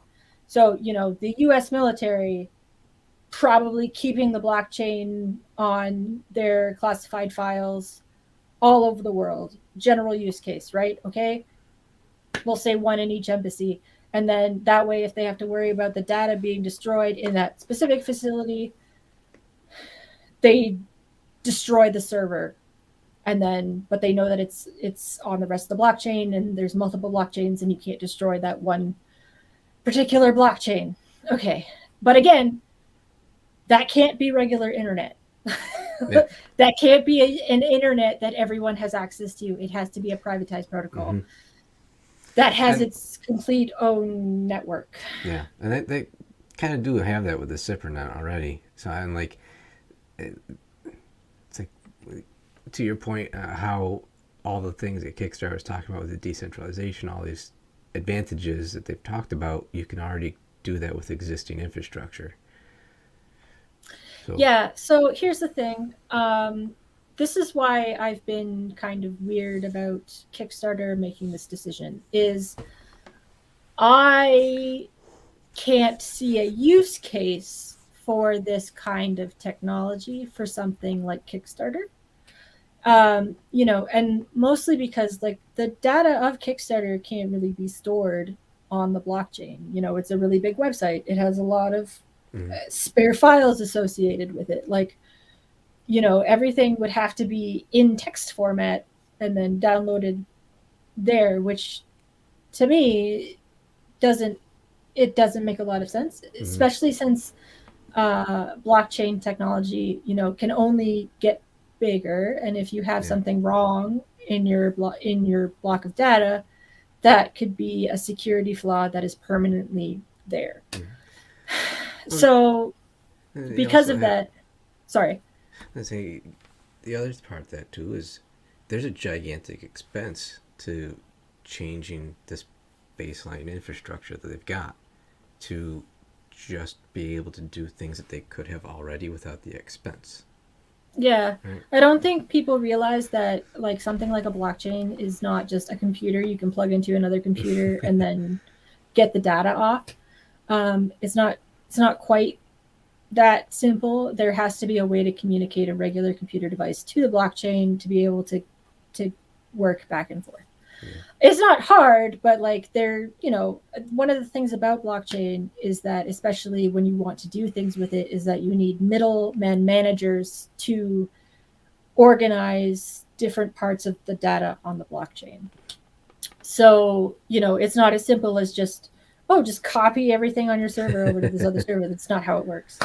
And also on top of that, like if they were copying their website over, it doesn't make any sense to me because, like you can't bring the files over. So like everything has to be hosted on a regular server and directed to that server anyways. So for me, you're just adding an extra expense for not a lot of gain. Yeah. So again, like when you can kind of cut through some of the bullshit PR that they put out, and and recognize a fluff piece that when you see it, you start to really scratch your head about the decision making behind these big moves and whether or not you're getting the full picture, you're getting the truth, and if you are getting the full picture, then why like now it's either like you're being not fully honest with people who are depending on your platform, or you are just making really asinine decisions and spending money for like what reason, and so I think that is what gave a lot of us a lot of pause and just kind of told us all to kind of sit back and like, all right, the platform itself isn't, it's not anything immoral, it's not trash, it still should go out and support people who are putting their comics on the platform, but it's probably given a good motivation for a lot of folks to look around and see if there are alternates, because if you put yourself in a spot where you're dependent on this one platform and all of a sudden it does go to crap, or it does turn into something that you don't want to support, to the point that associating yourself with that platform hurts your own brand, then you're in a pickle. Well, I don't think that's fair, because associating with Kickstarter, especially as an indie, is not an easy decision for most people to make. And I say that because there are a large number of platforms that also use blockchain technology, i.e. Twitter, that nobody has left. Yeah. It sounds like marketing investor hype. So, it's easy to talk about technology in a way that makes rich people throw money at you. And you've seen it before. I mean, we just had the Facebook crash with Metaverse, and everybody saw that coming 100 miles away. So who knew virtual reality would fall on its face again? We've only been trying to do this for the past 50 years. I'm sure we'll get it right now. Yeah. It's just one of those things where my biggest problem, you are essentially at the whims of the platforms you're on. So if I can give one piece of advice to indie creators out there, please invest in your own website. It doesn't have to be special. It doesn't ever have to be seen, but a place where you can store your stuff always that is on the web and easy to access is something very, very important that very few people take into account. Yeah. Please get your own website. Please, put your stuff there, because it's not the first rodeo, especially for webcomics, to just have the rug ripped out from them from a platform. Smack Jeeves just blew up last year, and they were around for decades, and then they sold it and it literally imploded on itself with no notice. Yeah. I mean, the people like us who have been around since the crashes in '98 and all the different .com bubbles, we've seen this before, and it may be fancy new buzzwords and impressive new PowerPoint presentations that they're showing us, but we can sniff it out in a second. Well, it's just one of those things that I am a very cynical person, and I will never hide that fact. And people do not give cynicism enough credit. Because when someone tries to sell you a lemon and you tell them that's rock, you're not being accused of not being positive enough about this rock being a lemon is not going to be something that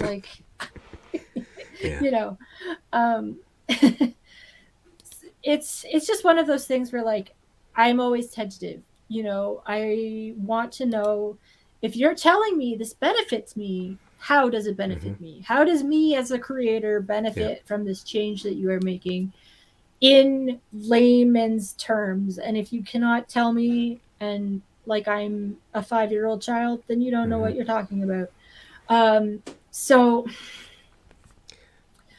I need substance. I need to know why. Why is this a thing? Yeah. Why has Kickstarter decided to change its entire infrastructure for this new company? Mm-hmm. Why during, tons of backlash in the NFT crypto blockchain sphere, why would you not even take the time to try and soften the blow, to really make sure that your indie creators know that you're keeping their cynicism in the back of your Yeah. head? Like, you have to And preemptively answer questions when this kinds of stuff yeah. happens. So the cynic in me is telling me these people aren't dumb making the decisions. So they know that, and they just didn't care to, right? Yeah, so for me, the thing is that this was a major decision. This was not even really this wasn't even expressed to their employees, which Yeah. bothers me the most because Kickstarter has just unionized Yeah. and had been fighting for it for a very long time, and suddenly the investors have made or the board of directors has made a massive infrastructure decision, and the people who work for Kickstarter found out when we did. Yeah. Like, that to me is a huge concern because it tells me that, like, have you talked to any of your IT staff? Have you just signed a check and Yeah. handed it over and then, didn't realize that you just handed some money away? Like, Well, I'm not there. I don't know what the grand decision is. I don't know what I'm not being told. But because no one is comfortable enough to talk about it, I don't trust you right. and what you're You, doing. to me, it just when all those people are cut out of the decision making process, and the only people making the are the people who own it, have the biggest financial stake in it. It's some MBA looking at this as a gigantic mini max problem and saying these comics people make up a tiny, tiny portion of what brings money into our platform. Mm-hmm. This is going to piss them off, but do we really care? Because we're going to make, whatever they bring in, we're going to make back more than that. So if we lose them, who cares?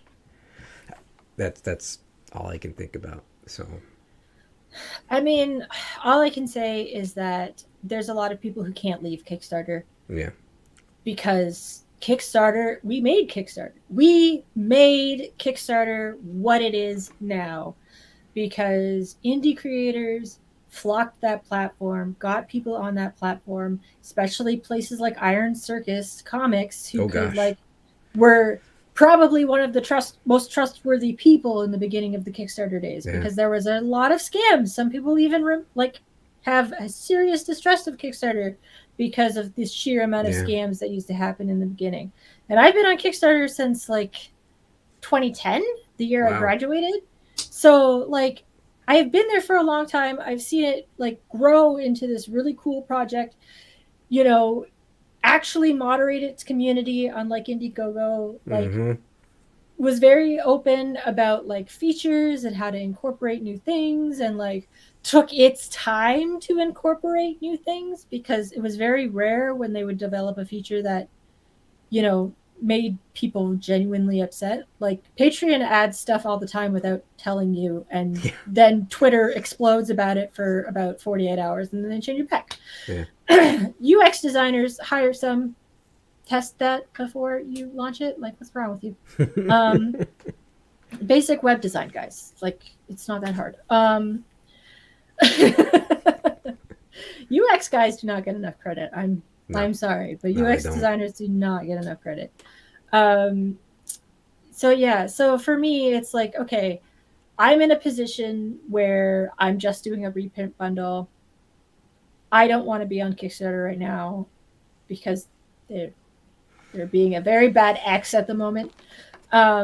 So I have to sit here and be like, okay, so do I even have options? And unfortunately, depending on what the place you're going to is, um, you want to kind of have an understanding and test. I tried Indiegogo. Um, I did a campaign after my last campaign for my book ended on Kickstarter, and then I rolled over to Indiegogo. I immediately got the attention from some comic skaters, and I didn't care for that. Which is it's not the fault of the platform. The platform itself was very well done and very well garnered. But like I was on there for like a total of 2 days, and then a bunch of people decided that I was a feminist leftist socialite, whatever. Yeah. I work for the military. I live the most socialist life ever. Okay, my house is paid for by the government. Like, thank you. I make that point all the time, that the closest thing to an actual socialist society is the U.S. military, and I get the weirdest fucking looks. I'm like, dude, it's true. This is literal socialism. Like, you do the job. You provide housing, food, clothes, full education, care for you, courses. your family, education. Your greens fees are based on your goddamn rank, right? The more you make, the more you pay. It's like the definition. Yeah. No, it boggles my mind that conservatives always like. Oh yeah, they are all about anti-socialism. When I'm just like, you realize that is the military, right? They love to parrot you're us all rich out and for none of you served. But you're happy to send everybody else's kids to go and die, you fucking bastards. Look at that. Not bitter though. We're back to depressing shit. Yeah. So I might give Indiegogo another shot. Honestly, it might have just. I know that I've heard some better things happening with them. Gail Simone had a thing on there recently. Yeah, apparently the person who was running it before isn't running it anymore, and so they're the person that's into crypto, and Indiegogo is not. No, we do not want to privatize the military either, because then we wouldn't get anything done. If you think the military is slow down, oh my god! when they privatized the housing, it yeah. No, do not privatize the military. No. Oh my god, Ryan, what are you doing? You oh gosh, what's that dickhead's name? Blackwater guy, Eric Prince. Ryan, you just gave Eric Prince, like, I'm not even gonna tell you. But he's happy. He loves hearing. I know Ryan's joking, but oh god, fuck you, Eric Prince. Sorry, we should be talking about Zoop. No, it's okay. You know what? I will not take Eric Prince's money for Starbucks. I don't care. I'll take his money. I'll give it to the Trevor Project. That'd be nice. So, I decided I was looking through all of the comparisons, and I was actually pretty close to actually launching a personal crowdfunding option with WooCommerce on my own website. Oh, yeah. But that's also work that I don't want to do. So I saw that Zoop was on a list. And ironically, I was looking for who had the largest processing fee. And I saw that Zoop was there. And I was like, I know that's the opposite of what you're supposed to do. But a 10% processing fee is what Kickstarter does. And everyone else is much lower. So I wanted to see, Zoop actually tended to have more of what Kickstarter had than some of the others. So I was like, okay. So I went to Zoop and I was like, hey, I know this is super last minute. My campaign was already done on Kickstarter. Can I just copy it over? Is it faster? I don't know. Yeah. I got talking with Eric Moss, and he was like, no, we're totally happy to have you on board. We can totally set you up and get you going. Also, they had been pretty closed doors before, but right as Kickstarter kicks the hornet's nest, Zoop came out to say that they would be accepting more applicants. So I decided that I was already planning to run a campaign. I had all the materials ready to go. It wouldn't be, and it's reprints, and unfortunately reprints, unless you suddenly happen to go gangbusters, they're always a little awkward in knowing whether or not they'll make their campaign, because you don't know how much your content has grown in that time. That's just a very relevant part of the industry. And because my books are very thick, unfortunately, this means that unlike most people's comics, mine are very expensive. Yeah. There's very little change among printers when you get to 300 pages. Yeah. So for me, it was like, okay, I have expensive books. I need to try a place, and Zoop is all comics oriented. It is just comic books. And they had a few big names beforehand come up and do Zoop campaigns. So I knew that they at least had some recognition in the comic sphere. But I have work that is completely out of what they have majority wise on Zoop. So I don't have a high confidence that this is going to succeed, and that is nothing against the Zoop guys. But one of the big things about being a young publishing house, creator, cartoonist, whatever you want to call me, is that you always get surprised. You're either, you plan for the worst and then you're either right or pleasantly surprised. So for me, I'm pessimistically optimistic. And I decided that this would be a good way, a good excuse to try out a new platform. Yeah. And honestly, like, the Zoop guys have been pretty cool. I was a little, as a webcomic artist, it was a little weird having somebody do work for me for free, which is, that's never happened before in my life. Yeah, so they're very hands-on, very much more so than Kickstarter. Yeah, no, because they're a small team, they actually have the resources available to kind of coach you. Yeah. Now, I think because I came in with a little more experience, I obviously don't need as much help as other people because I've literally done the entire campaign kit and caboodle before. And my campaign was already done, so they didn't really have to, like, overview it and come back and tell me everything to do. But if you are a newcomer, this is actually a great place to start because they actually will take the time to tell you how to do the campaign. They give you a form to fill out. You're able to kind of check your balances. They might ask about, if you haven't done this before, do you have manufacturers? What are your printers? Because unfortunately, there's a lot of new comic artists that just kind of run a Kickstarter and then don't realize that there's an after part of the Kickstarter and it gets very overwhelming very, very fast. Yeah. Especially if you didn't actually, like, plan your money out, because as we all know, you never make money on a Kickstarter. You're lucky if you don't spend money. And that's simply because every single surprise cost will always come up at the last minute. Yep. It never fails. Something goes wrong. So being able to, like, sit back and have someone else take the reins, and I provided them all of my usual materials and all that kind of stuff. And I'm excited because I'm supposed to be able to see the final campaign, but they are also able to calculate shipping for me, which is super rad. So helpful. Because, and of course, like, I hope they round up because, again, that buffer money is always appreciated. Yeah.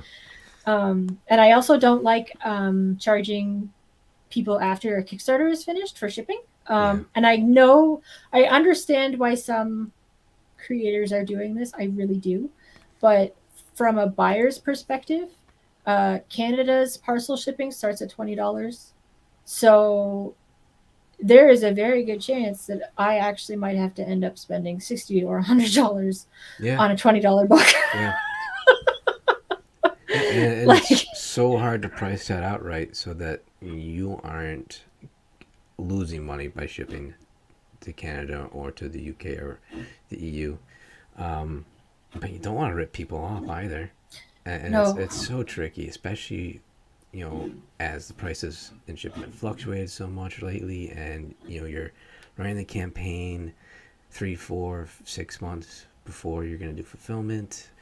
So that, so with Final Gamble, we did just shipping straight through Kickstarter, like traditional. Prospects, we want to try out backer kit, just, let's try the 2 different methods and see what we think. backer kit itself adds in a ton of extra work. Chris was the unfortunate soul stuck doing that. I'm sitting here like, man, that sucks. I actually have never used backer kit before. Yeah, and I agree. I don't like the idea of extra charges come at the end. Some people did add on more items at the end too, and then that's the whole thing, is that you want to just get an extra chance to sell some more stuff. Yeah. So when you're putting it in the context of Zupin, I think something that both you and we were really attracted to is that you get to continue to sell or offer the different rewards tiers and all the other add-on items in a very backer kit type functionality throughout the campaign and even after it ends, up until the point that you start fulfillment.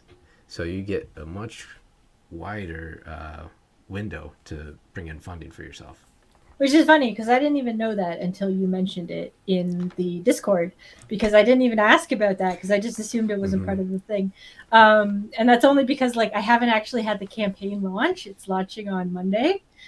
So I was just like, Yeah, I think there's a lot of things about Zoop that aren't that talked about or that well known, and a part of it is because they're handling so many more people coming to them, and they're a little bit max themselves on doing else. Because I can tell you, when you've got a small team, it's hard to stay on top of your marketing and to make sure that you're communicating everything or setting up and scheduling the tweets for this and that, and did we remember to talk about all the different selling points that we planned on, or did we get did something pop up on us that we needed to take care of, and shit, it's 2 days later after we meant to say something about this.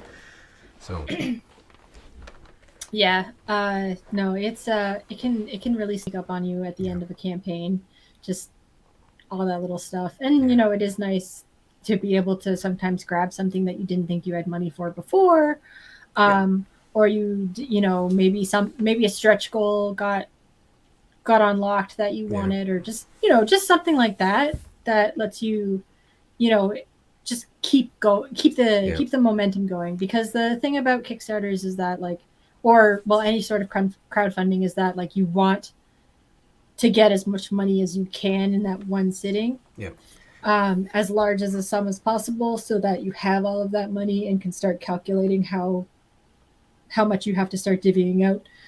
As for GameFound, it is kind of just for board games. So and I think Itch.io also has crowdfunding, but it's not very well utilized.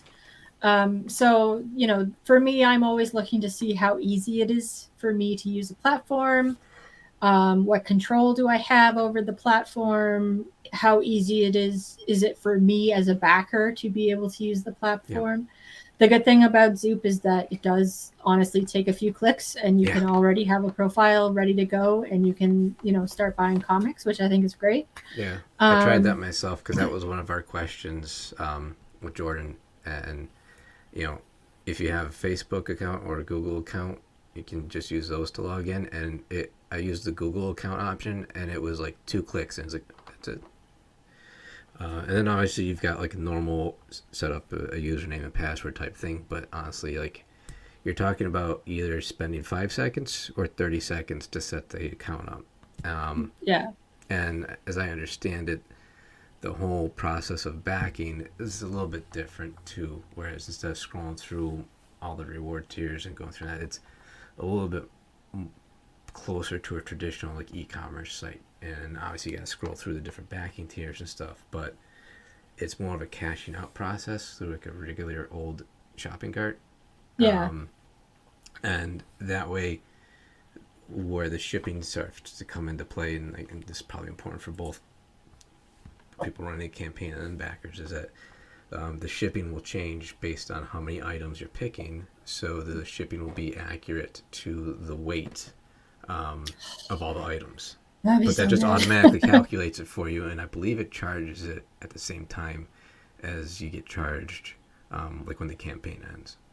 So, Yeah. like I said, it's a lot of backer kit type functionality built in, but all in one shot, one transaction.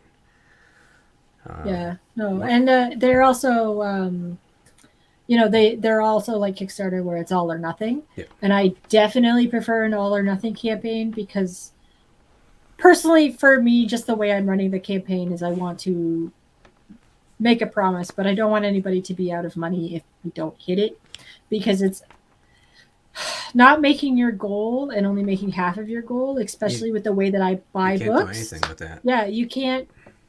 I'm sorry, but like for me, my graphic novels for cost for me, if I buy 100 copies or 200 copies, is about $25. So this is $25 without it even crossing into the hands of the customer. And it's because I can't typically get more than 100 backers. So I know that that's the lowest cost that I can go. Mm-hmm. If for some reason I got 500 backers, then I would only have to pay $20 per book. Yeah. And that's a big jump in cost individually for that kind of thing. But I can't guarantee that I will have, 500 backers or even enough backers to cover the cost of 500 backers. So, like 500 bucks is like $10,000. Like it's a spicy meatball. And like I have to raise that much and I have never gotten a campaign that high. Like I think like the last book campaign just came underneath like five figures. So like I cannot, and that was for a completion of a trilogy. So there is no way that I can have that level of confidence for a reprint. So, and especially with print costs just skyrocketing, I had the heart attack that I've had for the past 2 weeks has been incredible because I'm sorry, like what the cost of paper alone has jumped 20%. And in some places 30%. Like that's huge. That is a huge jump in price. Can throw a real kink in plans for crowdfunding, which again is another thing I think is useful with Soup in that you can alter pretty much anything about the campaign after you've launched it. So if you're going for 30 days and it looks like you might need a few more to hit goal, or maybe you're just chugging along and you want to extend it and try to keep that momentum going, you can extend the length of your campaign after you launched. You can change your goal after you've launched.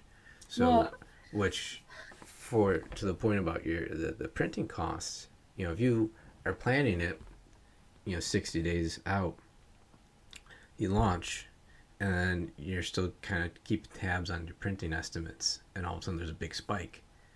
And the goal that you planned on from an estimate based off of 60 days ago is just blown out of the water.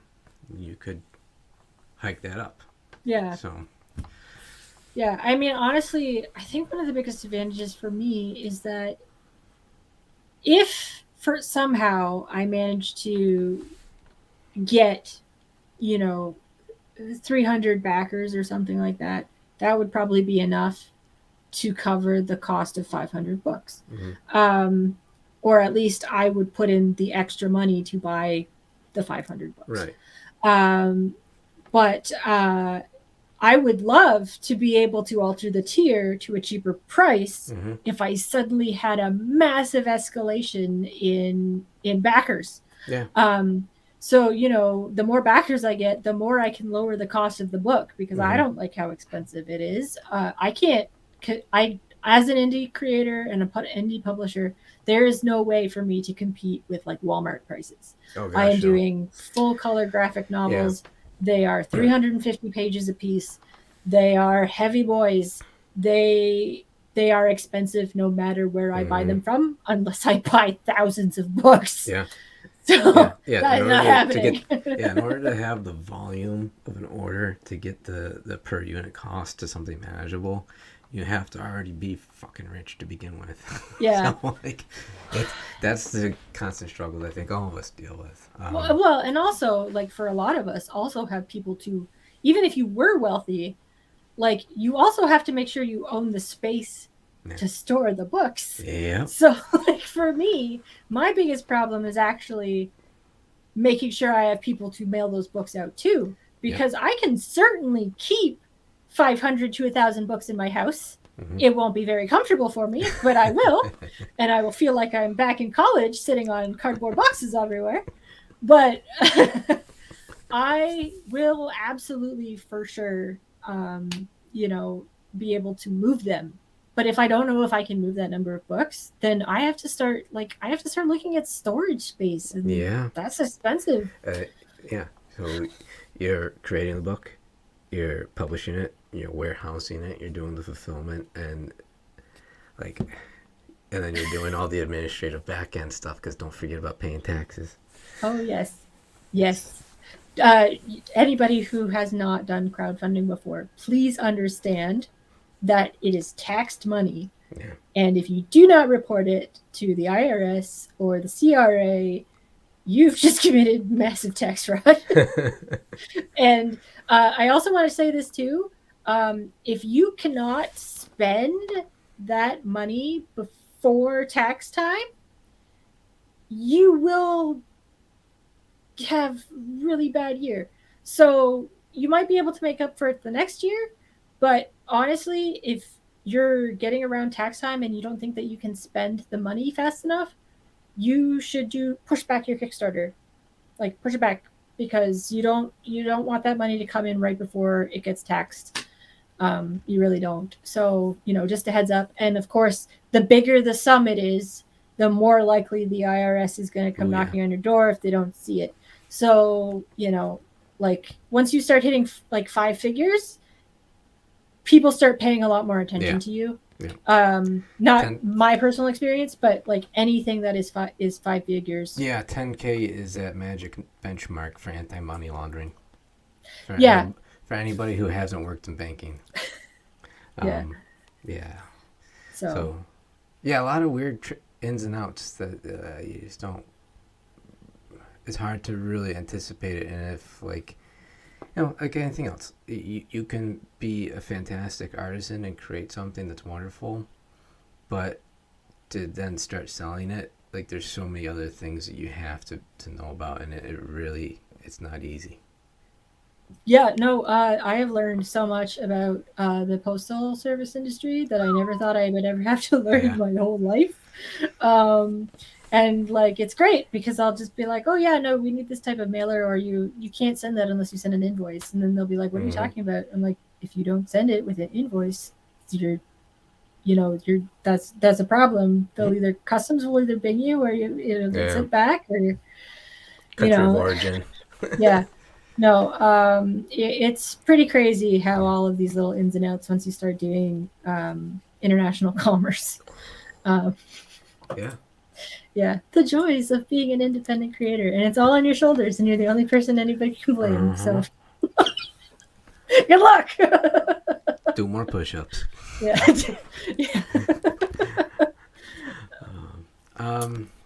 Gosh, like I said, we've crossed a couple hours here.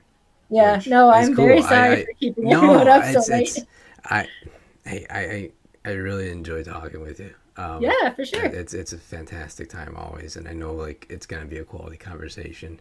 I just try to be mindful of other person's time that's very kindly coming on to our live stream. Oh yeah, not a problem. I'm actually a narcissist, so the more I get to talk and look at myself on camera, the better. Cynical narcissist, I understand why the two of us get along.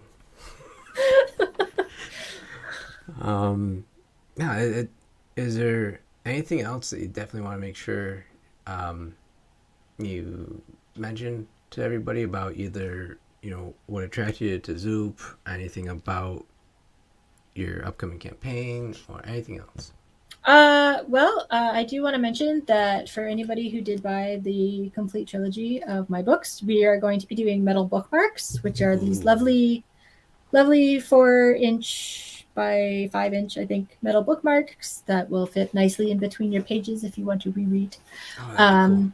I only tend to make stuff that I sell if I want to keep it myself. So I'm really excited to get one for me. So I hope you're excited to get one for you. And of course, if you happen to run a local comic book shop, our Zoop campaign will also be having a special retail bundle where you will buy the books pretty much at cost. And I will sign each one. Very cool.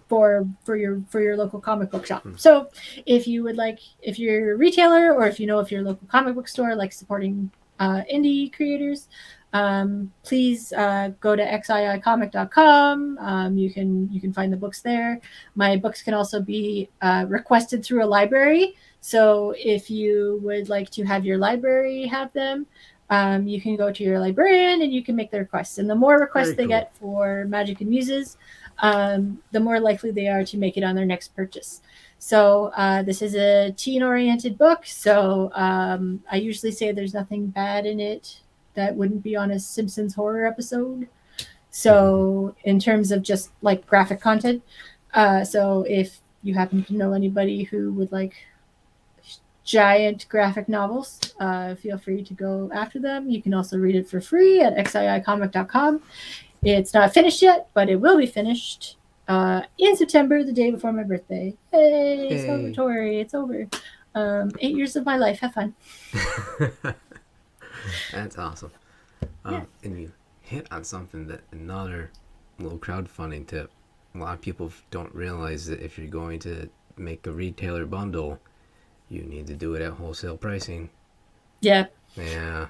Especially when you make giant graphic novels. Yeah, you don't do it. You can't go to a comic shop and ask them to buy your book at retail price, because they need to sell it at retail price. Not to be rude about that, but it is something that I often hear from comic shop owners, that they do notice that. So don't shoot yourself in the foot with that. 50% discount is normal for wholesale pricing. Yeah. And don't sell yourself too short either. Yeah. I know a lot of people who go in to make large books and don't realize how expensive they are, but you do have to increase your costs. I don't like having a $40 book. I don't like having a $40 book, but I don't have a choice. I have it has to be $40, or I don't make enough money to start covering other costs, especially other costs of more books to buy. So I do want to put that out there for anybody who's looking at starting to get into getting their comics printed. And I think that's about it. Cool. Buy my book. Buy all of them. Buy all of them. And again, you can also buy these little things. Buy them. Yes, those are very cool. Buy them. Throw up again all the links. Again, they're in the chat. So there's Magic and Muses, and also Band of Bards has our very first Zoop campaign. Yeah, I saw that. When are you launching?